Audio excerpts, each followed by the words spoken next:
Michael Jackson knew exactly when to stop moving.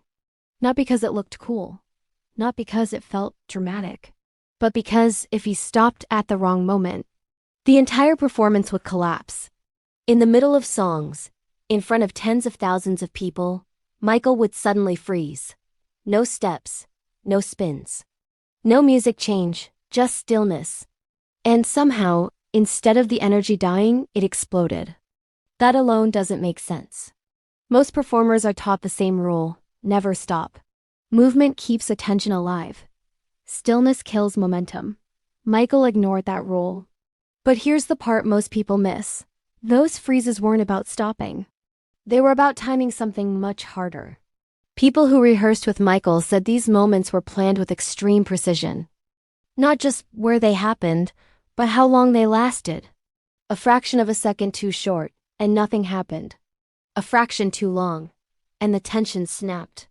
Michael searched obsessively for a specific point, the moment right before the audience couldn't take it anymore. That's why the reaction always came before the next move. The silence did the work. Michael studied audiences the same way athletes study opponents. He watched how long it took before people leaned forward, before screams started, before the room became unstable. Then he built that breaking point into the choreography itself. When he finally moved again, it felt explosive, not because the step was aggressive, but because the release was overdue. And here's the key most people never realize: Michael wasn't controlling movement, he was controlling waiting. The longer he made people wait, the more power the next moment had. That's why his performances felt different. Not like a flow of songs, but like emotional pressure building and releasing again and again. It's also why copying him never really worked. Dancers could learn the steps. They could copy the outfits. They could match the speed. But without the confidence to stop, everything felt rushed, smaller. Stillness requires certainty.